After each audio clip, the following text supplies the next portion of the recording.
काशीपुर नगर में विराज नाम का एक आदमी रहता था। काशीपुर में ठंड का ऐसा कहर था कि खून भी जम जाए, और ऊपर से विराज के घर में गरीबी ने बुरी तरह अपना डेरा जमा रखा था। बाहर मूसलाधार बारिश और बर्फीली हवाएं चल रही थीं, और घर के अंदर केवल 3 लोग थे। विराज, उसकी पत्नी राधा और उसकी बूढ़ी माँ। गरीबी और बाहर बरसती आफत की वजह से घर में अक्सर क्लेश होती रहती थी। टूटी छत से टपकता बर्फीला पानी और खाली रसोई ने सबका जीना मुहाल कर रखा था।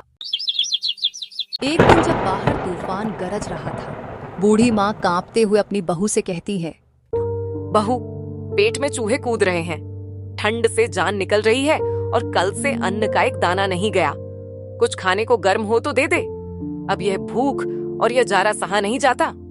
राधा, जो खुद ठंड से सिकुड़ी बैठी थी, झल्लाहट में बोली, माँ जी, अगर हमारे पास कुछ होता तो मैं आपको भूखा क्यों रखती। मैं भी तो भूखी हूँ। ठंड से मेरे भी हाथ पांव सुन्न हो गए हैं। आपके नालायक बेटे ने हमारी जिंदगी नर्क बना दी है। न जाने मैंने कौन से जन्म में पाप किया था जो मेरी शादी इस निकम्मे और आलसी आदमी से हुई। बाहर देखो कैसा प्रलय आया है और घर में एक सूखी लकड़ी तक नहीं है जलाने को। बहू, ऐसा मत कहो, विराज तेरा पति है। पति होकर कौन सा सुख दिया है उसने मुझे। राधा चिल्लाई। उसकी आवाज बादलों की गरज में दबने लगी। सिवाय भूख, गरीबी और इस टपकती छत के उसने मुझे कुछ नहीं दिया। यह कहकर राधा फूट फूट कर रोने लगी। पत्नी को रोता देख और माँ को ठंड में ठिठुरता देख विराज सोचने लगा, अब और नहीं सहा जाता। यह बर्फीला तूफान और यह गरीबी हम सब की जान ले लेगी। मुझे कुछ करना ही होगा। एक काम करता हूँ, विक्रांत के पास जाकर कुछ सहायता मांगता हूँ। वो रईस है, उसके पास पक्का मकान और आग है, वह मेरी मदद जरूर करेगा। इतना सोचकर विराज ने अपना फटा पुराना कंबल ओढ़ा और बाहर उस जानलेवा बारिश और बर्फबारी में अपने मित्र विक्रांत के घर की ओर चल पड़ा। कीचड़ और बर्फ में पैर ढंसते जा रहे थे, लेकिन विराज चलता रहा।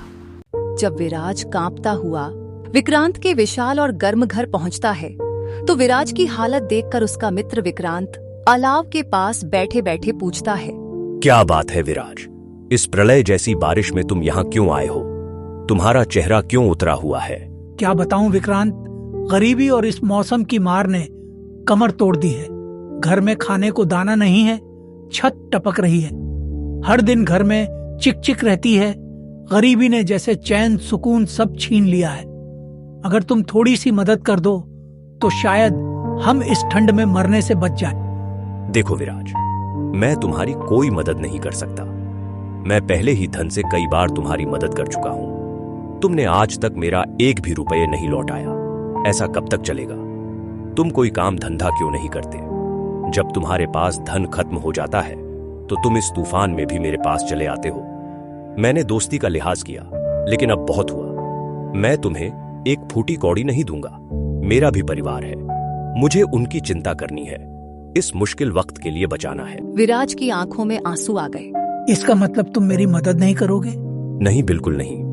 मुझसे भीख मांगने से अच्छा है कि तुम इस मौसम का सामना करो, कुछ मेहनत मजदूरी करो और अपने परिवार का पेट पालो।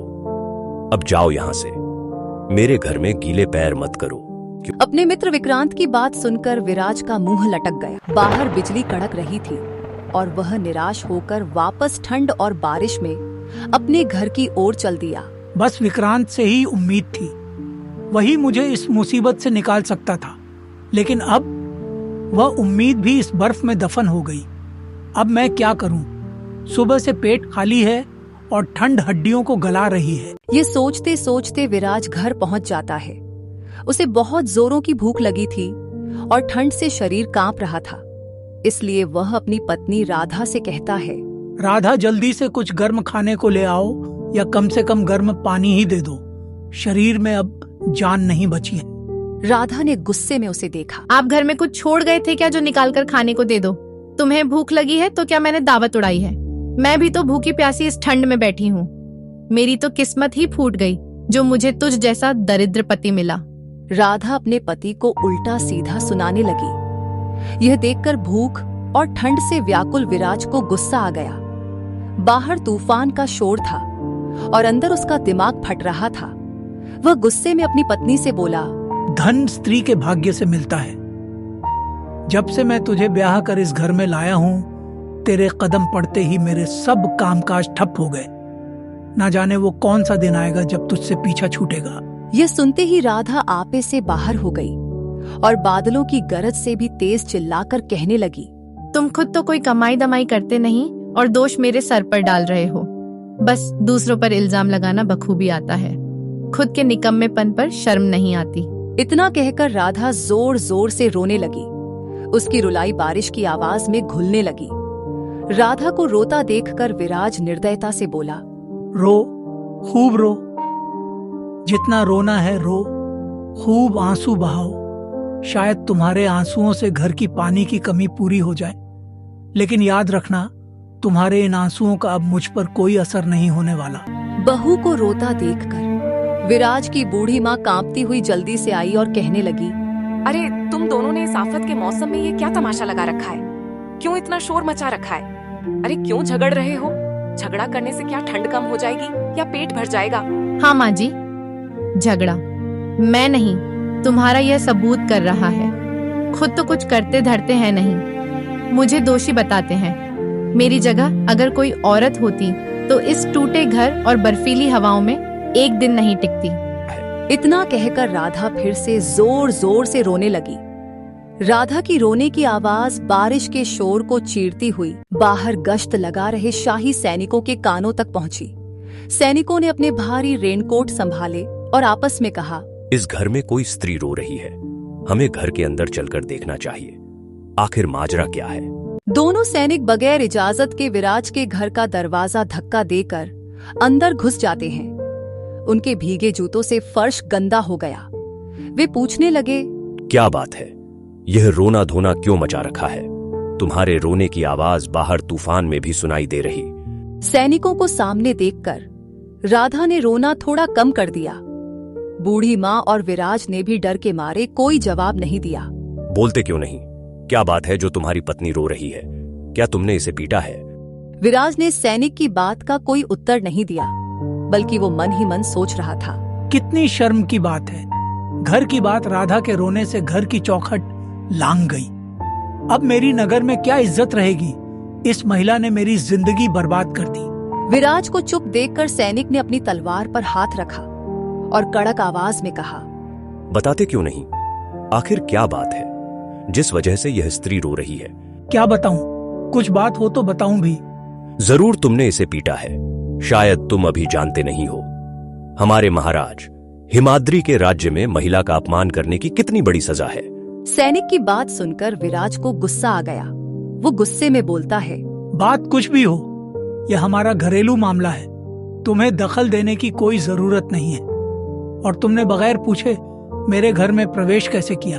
विराज को गुस्से में बोलता देख सैनिक को लगा कि विराज उसका अपमान कर रहा है, इसलिए वह कहता है, तुम्हें अभी इसी वक्त गिरफ्तार किया जाता है। एक महिला को पीटने के जुल्म में अब तुम्हें हमारे महाराज सजा सुनाएंगे। सैनिक जबरदस्ती विराज को बारिश में खींचकर ले जाने लगे। विराज की माँ और पत्नी सैनिकों को रोकने की बहुत कोशिश करती हैं, गिड़गिड़ाती हैं, लेकिन सैनिकों ने उन दोनों की एक नहीं सुनी। विराज को उस तूफानी रात में ले जाकर राजमहल में राजा के सामने पेश कर दिया। सैनिक ने कहा, महाराज हिमाद्री, यह आदमी अपनी पत्नी को पीट रहा था, इसीलिए हम इसे बंदी बनाकर आपके पास लाए हैं। सैनिक की बात सुनकर राजा, जो गर्म अलाव के पास बैठे थे, कहने लगे, क्या तुम जानते नहीं हो महिला पर हाथ उठाने की क्या सजा है? अगर तुमने अपनी पत्नी को पीटा है तो तुम्हें इसकी कड़ी सजा मिलेगी। मंत्री सुमित जी, हम चाहते हैं कि इस आदमी का फैसला तुम करो। राजा के कहने पर न्याय मंत्री सुमित ने विराट से पूछा, तुमने अपनी पत्नी को पीटा है? क्या ये सच बात है? बाहर इतना भयानक मौसम है और तुम घर में हिंसा कर रहे हो। क्या कहना चाहोगे तुम इस बारे में? मैं क्या कहूंगा मंत्री जी, बस इतना समझ लीजिए कि मेरी पत्नी मुझसे खुश नहीं है और मेरी माँ भी मुझसे नाराज रहती है। घर में हर समय क्लेश मचा रहता है। ठंड और भूख ने हम सब की मति भ्रष्ट कर दी है। इतना कहकर विराज चुप हो गया। विराज की बात सुनकर न्याय मंत्री सुमित बोले, तुम्हारा अपराध तो बहुत बड़ा है, हम समझ गए इसका क्या हल है। महाराज, इस व्यक्ति की कोई गलती नहीं है। इसे छोड़ दिया जाए और शाही खजाने से इसे कुछ धन दिलवा दिया जाए। न्याय मंत्री की बात सुनकर राजा ने मंत्री की ओर चौंक कर देखा, पर कहा कुछ नहीं। अगले ही पल राजा ने दरबार में मौजूद कोषाध्यक्ष से कहा, कोषाध्यक्ष जी, इस आदमी को राज खजाने से 50 सोने के सिक्के देकर सम्मान के साथ महल से बाहर छोड़ा। कोषाध्यक्ष विराज को अपने साथ ले गया और उसे 50 सोने के सिक्के देकर सम्मान के साथ विदा कर दिया। इतना सारा धन पाकर विराज बहुत ही खुश हुआ और सोचने लगा, हे ईश्वर, तेरा लाख लाख शुक्र है। इस बर्फीले तूफान में जान भी बच गई और धन भी मिल गया। अब इस धन से मैं अपने घर की छत ठीक कराऊंगा और ढेर सारा खाना और लकड़ी लाऊंगा। विराज के जाने के बाद राजा न्याय मंत्री से पूछने लगे, मंत्री जी, एक बात मेरी समझ में नहीं आई। जब हमने अपराधी को कड़ी सजा देने की बात कही तो आपने उसे धन दिलवाकर रिहा क्यों करवा दिया? महाराज, वो आदमी अपराधी नहीं था। अगर आप उसे दंड देते तो उसके साथ नाइंसाफी होती। तुम ये बात इतने विश्वास के साथ कैसे कह सकते हो? महाराज, 3 सदस्यों वाले छोटे से परिवार में जब तीनों ही सदस्य एक दूसरे से खुश ना हो और बाहर ऐसा कहर बरस रहा हो तो समझ लेना चाहिए कि कारण घरेलू नहीं बाहरी है, और सबसे बड़ा कारण धन का ना होना, और यह जानलेवा अभाव है। इसीलिए मैंने उस आदमी को रिहा करवाकर उसे धन दिलवाया है। मंत्री जी, हमारी समझ में तुम्हारी बात अभी भी नहीं आई। आखिर तुम कहना क्या चाहते हो? महाराज, एक काम कीजिए, 1 हफ्ते बाद जब यह तूफान थोड़ा थम जाए, आप उस आदमी को दोबारा फिर से दरबार में बुलावाइए, फिर आपको मेरी बात समझ आएगी। ठीक है मंत्री जी, हम 1 हफ्ते बाद उस आदमी को अवश्य ही बुलाएंगे। उधर जब विराज अपने घर पहुंचता है तो उसे देखकर उसकी पत्नी और माँ दोनों बहुत खुश होती हैं। राधा विराज से कहती है, मुझे माफ कर दीजिए, मेरी वजह से आपको सैनिक इस ठंड में पकड़ कर ले गए। मैं आपसे वादा करती हूँ, अब मैं आपसे कभी झगड़ा नहीं करूंगी। अरे भाग्यवान, तुम परेशान मत हो, मैं तुमसे बिल्कुल भी नाराज नहीं हूँ। जो हुआ सही हुआ। फिर विराज ने अपनी पत्नी और माँ को सारी बात बताई और उन्हें सोने के सिक्के भी दिखाए। विराज की माँ ने कहा, बेटा, इन सिक्कों से हम लकड़ियाँ और राशन ले आएंगे, लेकिन यह केवल 3 महीने का गुजारा हो सकता है। जब यह खत्म हो जाएंगे तब फिर से घर में वही ठंड और झगड़ा शुरू हो जाएगा। इसलिए बेहतर यही है कि तू कुछ काम कर ले। आप चिंता ना करो माँ, मैं कोई काम जरूर तलाश कर लूंगा। ऐसे ही 1 सप्ताह बीत जाता है। बाहर मौसम थोड़ा साफ हुआ था, लेकिन ठंड बरकरार थी। 1 सप्ताह बाद राजा ने सैनिकों को आदेश दिया कि विराज को दरबार में पेश किया जाए। राजा के आदेश पर विराज पुनः दरबार में पेश हुआ। विराज, अब तुम्हारे घर का क्या हाल है? लड़ाई झगड़ा बंद हुआ कि नहीं? महाराज, हमारे घर में धन और अभाव की लड़ाई थी। आपके यहाँ से 50 सोने के सिक्के मिलने पर हमने घर की मरम्मत करवाई और गर्म कपड़े लिए। अब हमारे दिन बड़े मजे से गुजर रहे हैं। घर में किसी को किसी से कोई शिकायत नहीं है। विराज की बात सुनकर राजा ने न्याय मंत्री से कहा, तुमने ठीक कहा था मंत्री जी, विराज के घर में धन की ही लड़ाई थी।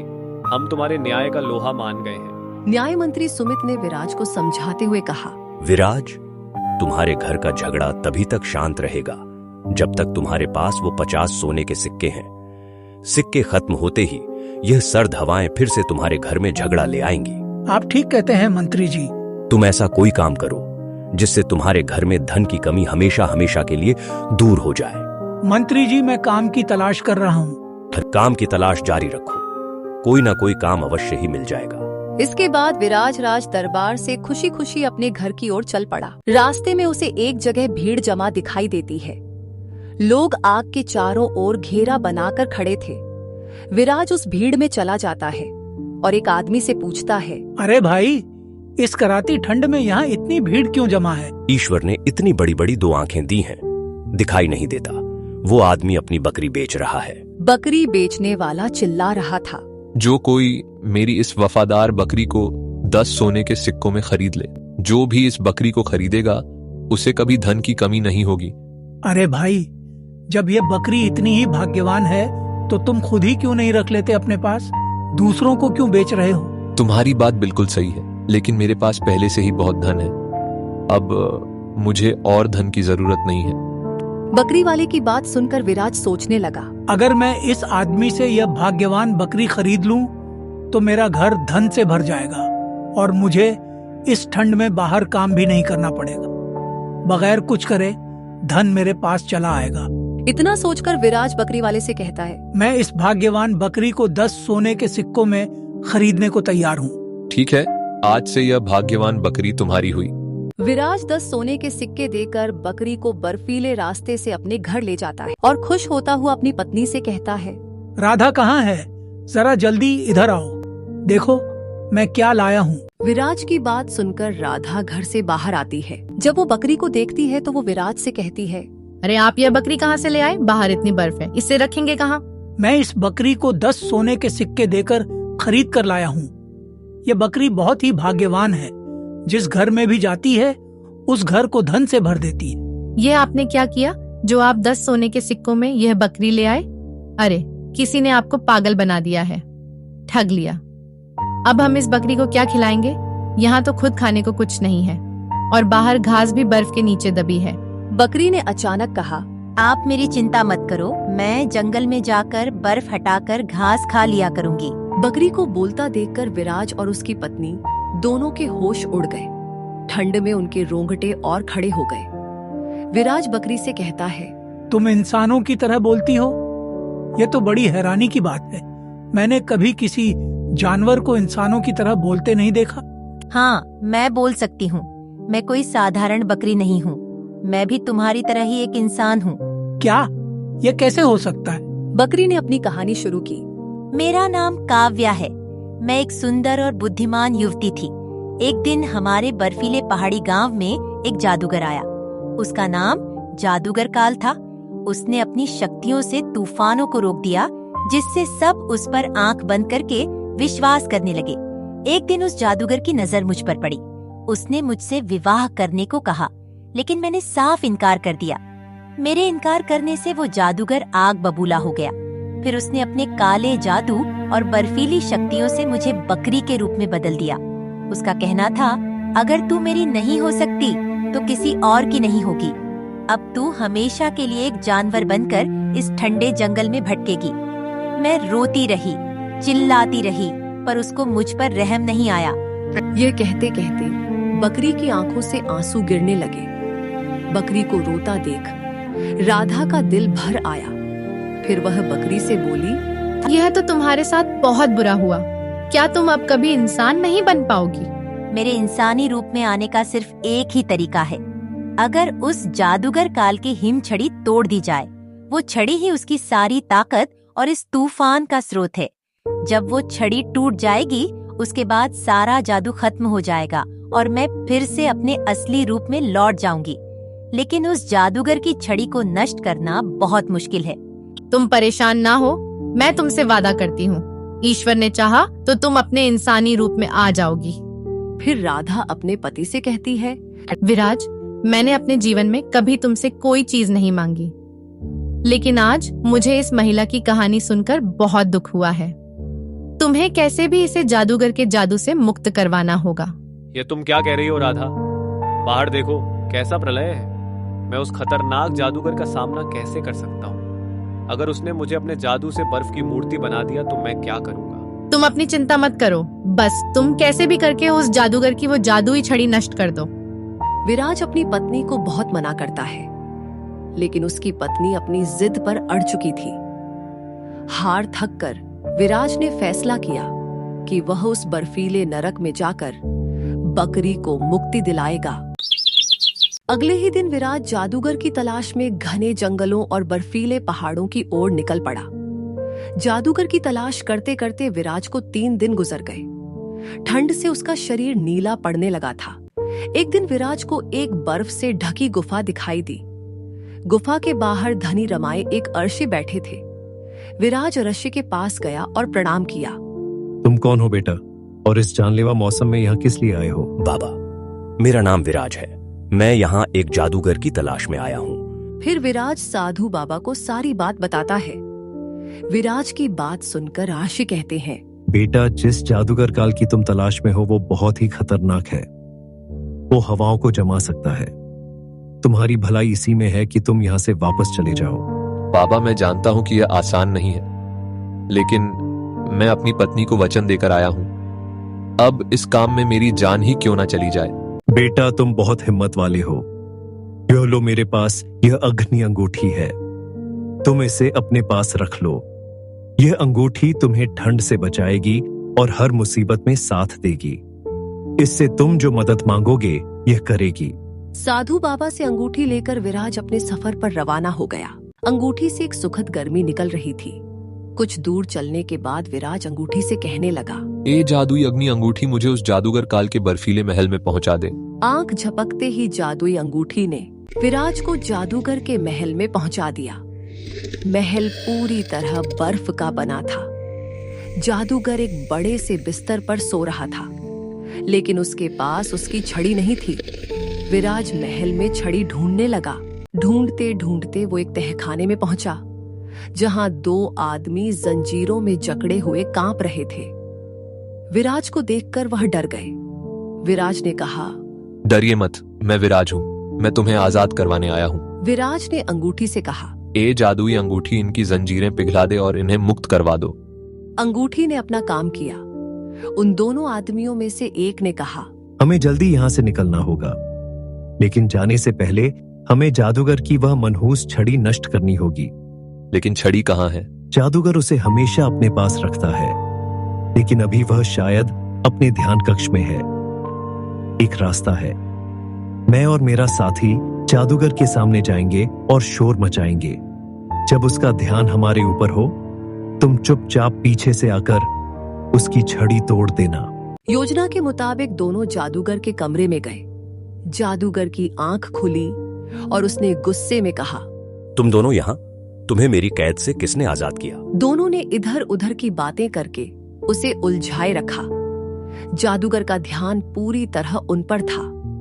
उतने में ही विराज दबे पांव पीछे से आया। उसने देखा कि छड़ी एक कोने में हवा में तैर रही थी और उसमें से नीली रोशनी निकल रही थी। विराज ने छलांग लगाई और छड़ी को पकड़ लिया। जादूगर चिल्लाया, नहीं। लेकिन तब तक बहुत देर हो चुकी थी। विराज ने पूरी ताकत लगाकर छड़ी को अपने घुटने से मारकर तोड़ दिया।